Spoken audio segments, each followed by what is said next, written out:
You've learned by now that T-I, S-I, C-I, X-I or C-E may say sh in the middle of a word.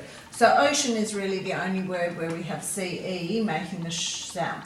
Now when we have T-I-O-N, we know it's going to always say shun. Now S-I-O-N may say shun, but it usually says jun, and that's rule based, so we'll cover that in another list.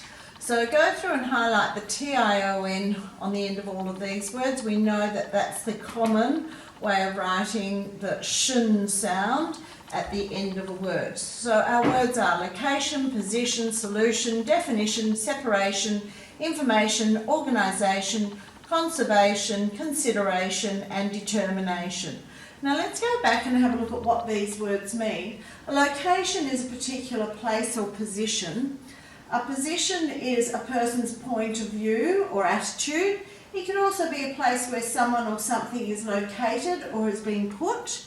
And it could also mean a way in which someone or something has been placed. And it could also be a situation that affects one's power to act.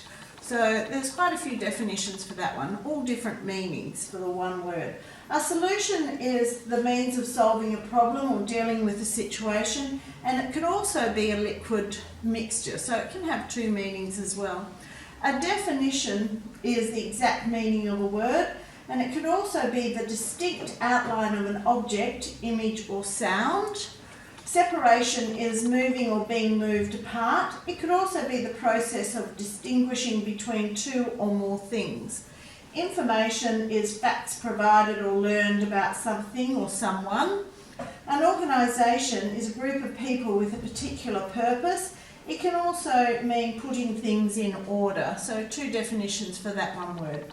Conservation is the prevention of wasteful use of a resource. Consideration is careful thought over a period of time or a payment or a reward. And determination is someone of firm purpose, to move in a fixed direction, the process of doing something exactly or the deciding outcome of something. You know that you can only use SH for the sh sound at the start or end of a short word. And once we get into multisyllabic words, we don't use SH. We're using most commonly the TI, but we can have these other representations for the sh sound in the middle of words. So you know when you see TION at the end of a word, you're going to hear the sound shun, or make the sound shun. If you see or hear SION at the end of a word, it could say shun or it could say jun. So just listen out for that, it'll help you with your spelling. Now write the list word to match the meanings. We went through the meanings yesterday. If you're not sure of which word goes with which definition, then go back and listen to your day one video. Write your own definition of conservation and consideration. Once again, the day one video could help you with that. Fill in the gap with the missing list word. You have to understand what each of these words mean to choose the correct word for the sentence. And then down in here it says, list one reason why conservation is important in the world. There are lots of reasons, we're only asking you to write one. Now we've got some common sayings down here. So jockey for position, what does that mean? A bandage solution, what does that mean? And a gold mine of information could refer to the information you get from a really good resource. It could be a person or it could be a written resource that you've found.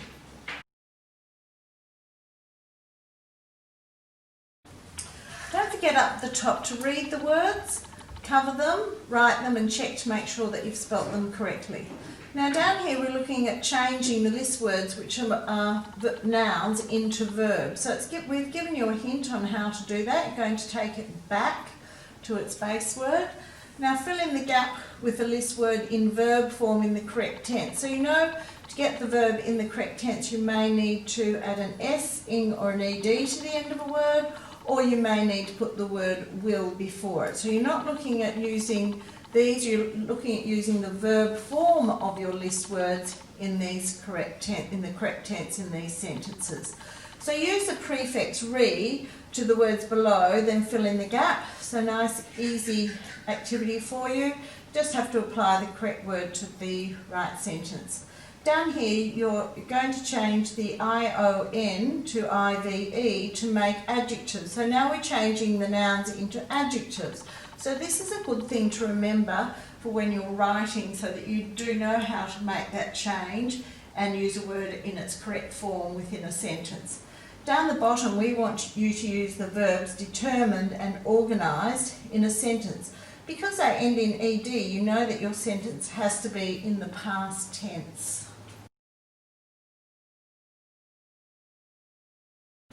Today's crossword is a revision of many of the words in your V book. So if you get stuck, refer to the list at the front of the book. It's just before your set of 4-day activities for list 1.